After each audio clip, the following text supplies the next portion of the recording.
Good evening, I'm Nashika, and this is chale.news. Tonight, torrential rains have killed 18 people in the central region, including a nursing graduate on her very first day of national service.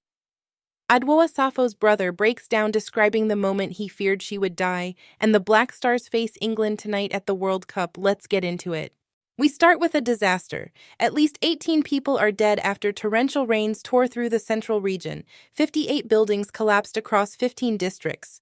Among the victims, a 20-month-old baby, a 3-year-old boy, and a 22-year-old nursing graduate killed on her first day of national service. Let that sink in.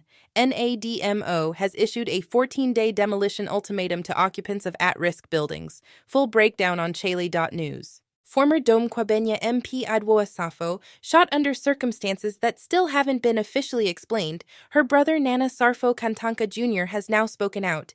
He says he was in tears inside that ambulance, convinced she wouldn't survive the journey. A video from inside the ambulance has gone viral. Still no confirmed update on her condition. Still no confirmed police investigation. That silence is its own story. The NSB cyber fraud trial got worse today. An EOCO investigator told the Accra High Court that Ghana's National Signals Bureau paid 49.1 million Ghanaian cedis for a cyber defense system that never arrived, and most of that money went into a private company owned by the former NSB boss himself, not the Israeli vendor, his own company.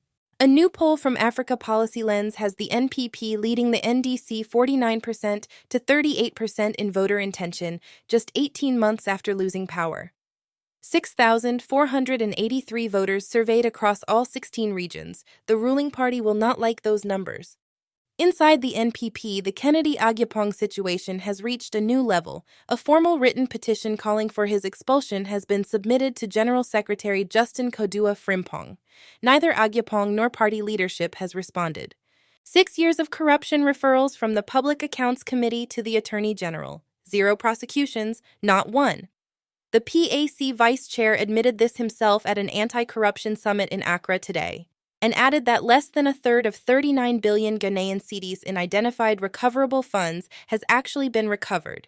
He's now pushing to reroute referrals through the Special Prosecutor's Office.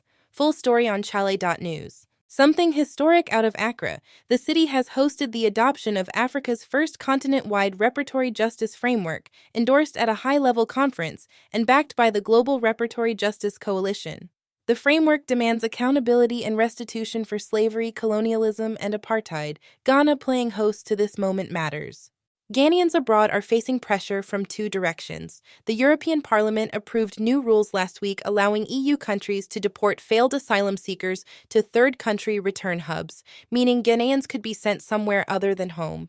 Meanwhile, Ghanaians in South Africa still face a June 30th expulsion ultimatum. Accra has yet to respond to either. On that South Africa situation, the Zulu King has personally warned leaders of the June 30th anti-immigrant march against violence. This comes days after a Malawian national was killed following a similar march on June 19th. Thousands of Ghanaians are in the crosshairs. The silence from Accra remains deeply concerning. The Cedi is having a moment. It surged over 5% against the dollar in just 2 weeks, cutting year-to-date losses from 11% down to about 6%. Bank of Ghana's forex interventions drove it. Analysts say it holds only if liquidity inflows stay steady, and here's the problem with that. Gold has dropped nearly 8% over the past month to around $4,199 an ounce.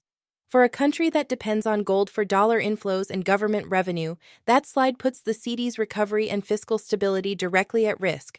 Fragile timing.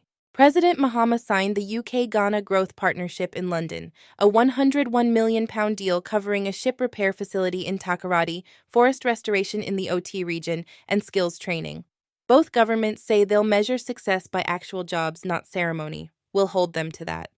A former EastEnders actress, Ima Hassan, has been charged in Sydney over a $208 million methamphetamine operation. 320 kilos of meth, hidden in charcoal sacks, traced back to Ghana. She's been denied bail and faces life imprisonment. At Accra Psychiatric Hospital, the only major public psychiatric facility serving this entire country, nurses are describing patients chewing through their own mattresses with no replacements available, sleeping on near-bare floors. This is Ghana's mental health system in 2026.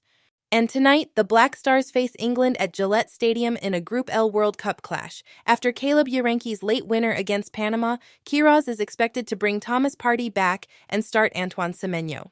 England's defense has looked shaky.